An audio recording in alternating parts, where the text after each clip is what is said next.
Hey there, welcome to my channel, Engineer Soft Skills. So in today's video, I want to talk about how to be a great communicator. And first of all, I want to discuss why it's so important to be a great communicator. And that is because, first of all, employers will tell you that's one of the skills they seriously value.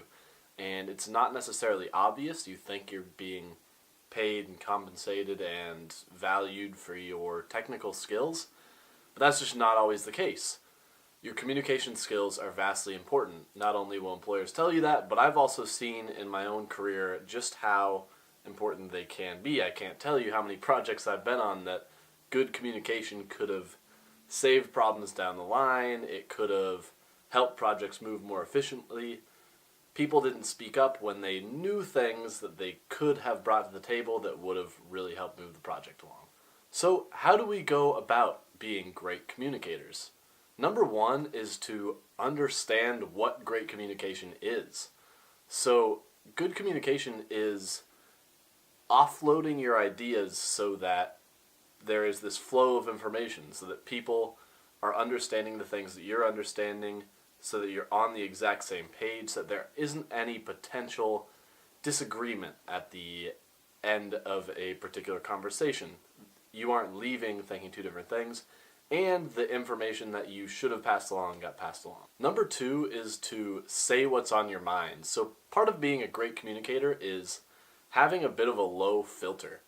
What can stop us from bringing things to the table, bringing up questions, thoughts, ideas, is we don't think that they're good enough to be brought up. And reducing that filter, reducing what we stop ourselves from saying, is huge in terms of its ability to allow us to bring up important and valuable things. Number three is getting the right people involved. So oftentimes we can kind of bounce around and be talking between a few people, but it's clear that there's one person who's just the subject matter expert in that particular area, and bringing them into that conversation and getting them involved can just more directly get to the heart of the issue and bring about a more direct way of handling the problem rather than just bouncing around between people who don't entirely know what they're talking about.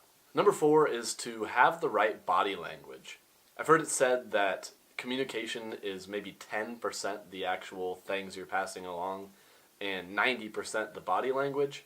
And maybe when it comes to, your engineering career and what you're exchanging in terms of technical information, maybe that's not true. But when it comes to human interaction, dating, it's super important how you carry yourself, what your body says about you. Without even, I could mute this video and you would have still a really good idea of what exactly I'm passing along to you guys. You can pause a communication between two people in like a dating context, and you'll know, is she attracted to this guy, is she not, and vice versa, just based on how that person carries themselves. So some things you can do for great body language is just having good open posture where you're not closed off, you're not arms closed, rather you're very open, people can see your palms, you have your chest out, you're not slouching.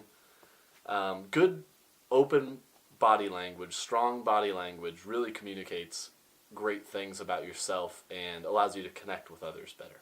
Next is have the right mindset. So this is another area where there's a 90-10 or an 80-20 relationship where 80 or 90% of what actually matters is your mindset, and really only 10 or 20% is the actual mechanics of what you're doing in terms of communication. So the actual words you're saying, the actual phrasing that you use, all that stuff matters really insignificantly in comparison to the mindset that you have.